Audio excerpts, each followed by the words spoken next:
Ces différentes réactions s'ajoutent celles de 11 candidats déclarés à l'élection présidentielle.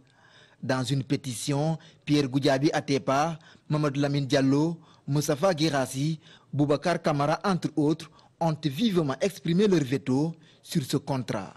Reste à savoir si cela pourra faire reculer le président Macky Sall. Alors, M. Camara, vous venez à l'instant même de suivre cet élément exhaustif, on va dire même assez exhaustif, donc, de notre reporter Ibrahim Diédiou et Eli Bassani, nos deux reporters qui ont enquêté sur cette affaire. Mais pourquoi vous êtes contre vraiment ce contrat avec les Turcs? Nous sommes contre ce contrat parce que les critères d'appréciation d'un contrat d'aliénation des ressources minières doivent être appréciés à l'aune de 3 critères: la transparence, l'opportunité et la pertinence. Ce projet n'est ni transparent, ni opportun, ni pertinent. Pourquoi vous dites cela? Vous avez des termes du contrat? Il n'est pas transparent. En fait, ils ont fait un accord préalable, oui. Et aujourd'hui, ils ont fait un communiqué pour dire qu'ils signeront un contrat. C'est juste une sorte de ballon de sonde pour voir si les Sénégalais vont laisser faire pour avancer dans la logique de bradage. Et il faut absolument que tout le monde comprenne que ça n'est pas transparent du tout, parce qu'on ne peut pas, toute la journée, appeler à la concertation sur les ressources minières et le soir, en catimini, sous le lit, signer un contrat gré à gré avec un opérateur que tout le monde signé, on parle de protocole pour l'instant. Je dis qu'on ne peut pas le faire. On ne doit pas le faire. Donc, le manque de transparence est clair là-dessus. Pas de concertation avec les acteurs, vous avez bien vu. Pas de publication des documents. Personne ne sait ce qui a été dit dans les chambres obscures ou sous le lit. N'êtes-vous pas guidé par des intérêts politiques aussi? Ça, c'est le manque de transparence. Le manque d'opportunité.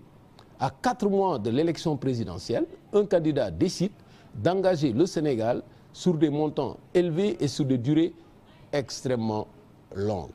Cela est extrêmement grave. On ne peut pas aliéner les ressources à quelques mois de l'élection présidentielle. Aujourd'hui, le président de la République devrait être en train d'expédier les affaires courantes et ne pas prendre de décision qui engagerait son successeur et qui le mettrait en difficulté s'il voulait remettre en cause des questions qui ne sont pas dans l'intérêt du Sénégal. Cette déclaration que vous êtes en train de tenir ne risque pas de nuire quand même à cette pétition, parce qu'on voit qu'il n'y a que les candidats déclarés à la présidentielle qui sont derrière cela. Justement, les candidats... les intérêts ne sont pas les mêmes. Mais justement, ce n'est pas parce qu'on est candidat qu'on a fait la pétition. On a dit qu'on est d'abord simple citoyen, on est des patriotes. Je vous donne l'exemple simple. De candidat aussi. Mais je vous donne l'exemple simple. Vous dites que c'est sûr et certain qui va perdre les élections. Mais absolument, parce que le candidat est le premier concerné. Parce que c'est le candidat qui va retrouver ce dossier sur sa table quand il va venir au pouvoir. Et il doit trouver un dossier gérable. Il ne faut pas qu'il engage le Sénégal, qu'il ligote le Sénégal, que les intérêts de ce pays soient remis en cause et qu'il trouve une patate chaude sur sa table. C'est logique. On a entendu la société civile également parler de cette affaire aussi. Mais exactement. Donc tous les Sénégalais, tous les patriotes, tous les patriotes aujourd'hui doivent veiller à ce que les contrats signés dans ces domaines soient transparents et le soient dans des conditions d'opportunité indiscutables. Le troisième manquement, c'est le problème de la pertinence. Voilà que le Sénégal a une première occasion d'avoir un décollage économique dans le domaine du fer.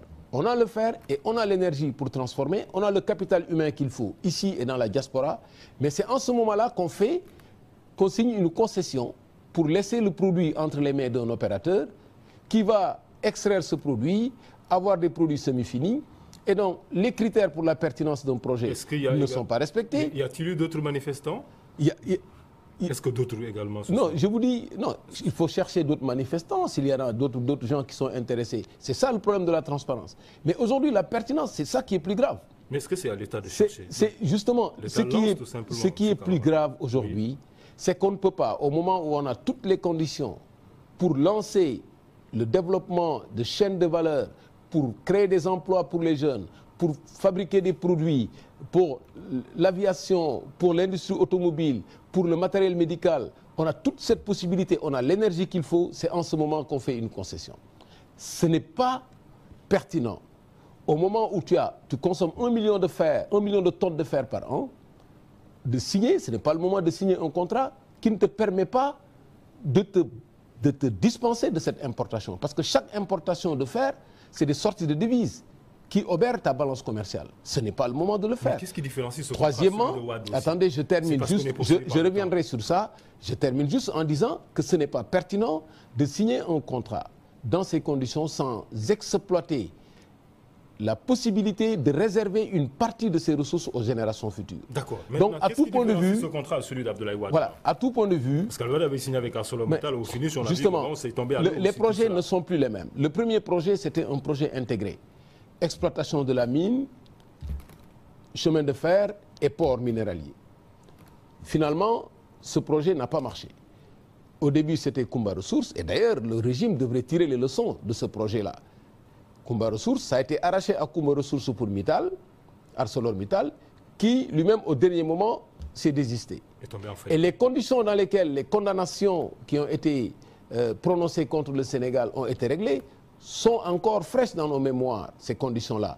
Et aujourd'hui, au lieu de tirer toutes ces leçons et de faire preuve de transparence dans ce dossier, on entre carrément dans le bradage en Mais là, on parle encore de pré-rapport, rien n'a encore été signé, M. Camara. Mais, alors, la procédure pour signer, oui, c'est très simple. Vous faites un accord préalable, ce qu'on appelle un MOU, oui, et après, on fixe le cadre, et après, on discute, et on réunit les conditions. Aujourd'hui, la question, c'est qu'on ne peut pas faire cette signature par un candidat à 4 mois de l'élection. Alors, dans le cadre toujours de la présentation, parce qu'il faudrait vraiment que nos téléspectateurs puissent comprendre, bien comprendre de quoi on parle en ce moment, où se situe même cette mine, quelle est sa quantité ou quelle est la quantité attendue, est-ce que les populations de la localité pourront réellement profiter des retombées de cette mine.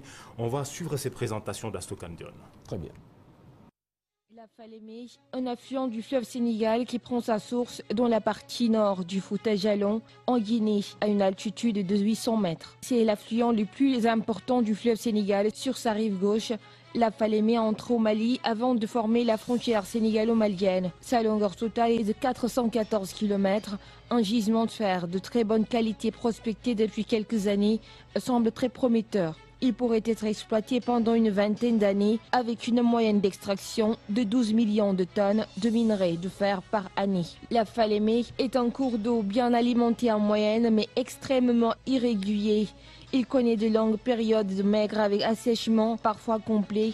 Le débit moyen mensuel observé en mai atteint 1500 fois moins que le débit moyen du mois de septembre, ce qui témoigne de sa très grande irrégularité saisonnière. En 2013, la Cour d'arbitrage de la Chambre de commerce internationale de Paris a restitué au Sénégal ses droits sur la mine de fer. Le tribunal arbitral a balayé les arguments d'ArcelorMittal. Le groupe sidérurgique, concessionnaire alors depuis 2007, avait justifié l'arrêt des opérations 2 ans plus tard par la découverte de réserves prouvées moindres que prévu et par ses difficultés financières. Ainsi, à quelques heures de la signature du contrat attribuant l'exploitation du gisement ferreux de Falémé à la société turque Tosyali, une vague de polémique s'installe au Sénégal, tant chez les politiques que chez les populations. Astokan Dione, vous l'avez dit, une polémique monstre. Alors, M. Camara, moi, ce que je n'ai pas compris, cette mine existe depuis longtemps. Mais pourquoi ce silence, quand même, de la société, je ne dirais pas civile, mais du secteur privé? Pourquoi donc ce secteur privé ne s'est pas manifesté pour demander peut-être l'exploitation de cette mine? Non, la question n'est pas de demander ou non l'exploitation de la mine. Un pays a toujours des ressources. Lorsque vous en avez, vous devez trouver une option stratégique. Qu'est-ce que je dois faire de mes ressources? Le top en matière de gestion des ressources, c'est de réserver une partie aux générations futures. Deuxièmement, d'exploiter les chaînes de valeur pour transformer le produit que vous avez pour développer une industrie. En l'occurrence, il s'agirait d'une industrie sidérurgique. Et troisièmement, vous devez pouvoir, à partir de la mine, vous dispenser d'importer le fer. Ces 3 conditions ne sont pas réunies. Donc c'est à l'État de dire voilà la direction. Et justement, la direction qui est prise par l'État n'est pas la bonne direction. Mais est-ce que dans le contrat qui lie, ou bien qui doit lier quand même l'État du Sénégal aux Turcs, est-ce que dans ce contrat, il est mis comme par exemple ce qu'Abdoulaye Wade avait fait, à savoir la mine d'abord, la nouvelle ligne de chemin de fer de 700 km, également aussi on avait le port minéralier de Bargny et puis l'unité de sidérurgie, tout ça a été inclus dans le programme de Wade. Non, ici ce n'est plus le cas. Ce n'est plus le cas. Aujourd'hui, on a abandonné ce premier projet, ce qui peut même être pertinent. Ce n'est pas ça le débat. Le débat, c'est où doit-on trouver l'argent pour exploiter cette mine? Est-ce qu'on doit trouver l'argent en donnant en octroyant une concession à une société, en laissant de côté toutes les entreprises nationales et toute la capacité d'épargne, toute la capacité de levée de fonds à partir des réserves de ces mines, ou bien on doit se concerter avec tous les acteurs et voir comment lever des fonds à partir de nos réserves et respecter les 3 conditions dont j'ai parlé. Si je vous comprends bien, donc, il est hors de question donc vraiment de laisser un étranger, vous m'excusez du terme assez péjoratif, venir exploiter cette mine. Ce n'est pas un problème d'étranger, c'est un problème d'option. L'option qui est prise de faire une concession pour une mine, alors que vous avez l'énergie pour transformer cette mine, c'est une option suicidaire qui remet en cause les intérêts de ce pays. Vous pensez que réellement que vous, aussi au Sénégal, on a les moyens de pouvoir exploiter ça? Aucune explication qu'on puisse, au moment où on a la possibilité de décoller économiquement avec cette mine-là, aucune explication au moment où on a la possibilité de développer une intégration africaine avec les autres pays qui sont autour de nous et qui ont des richesses et qui n'ont pas l'énergie que nous avons. Il n'y a aucune explication à faire une concession comme on le faisait au bon vieux temps où on vous donne 10% ou quelques pourcentages pour un privé à rétrocéder. C'est une erreur monumentale et c'est une erreur calculée. Et le Sénégal doit être vraiment actionnaire majoritaire, on va dire, dans cette exploitation. J'ai dit, si je comprends le bien. Sénégal doit prendre le lead sur l'exploitation. Qui est derrière vous, M. Camara? C'est quelle question ça? En fait, vous, les 11 candidats. Nous sommes 11 candidats à la présidentielle qui sommes en train de voir ce pays-là brader. Nous nous levons pour nous opposer à cela en tant que patriotes. Voilà ce que nous sommes en train de faire pour alerter l'opinion. C'est ça la mission d'un candidat. Nous ne voulons pas trouver sur la table de la présidence demain un dossier qui va compromettre notre économie et qui va nous mettre dans des difficultés. Aujourd'hui, il faut laisser faire ça. D'accord. C'est incroyable. Vous êtes contre alors? Mais dans ce pays, on laisse faire tout. D'accord. On laisse faire un président à 4 mois des élections qui engage toutes les générations. Il y a une capacité de production de 10 millions de tonnes au minimum. On a juste besoin d'1 million de tonnes. Et vous faites la concession, vous dites à la personne, allez exploiter. Elle va exploiter, elle va prendre ça comme intrant, elle va développer son industrie dans son pays et vous restez là avec quelques miettes.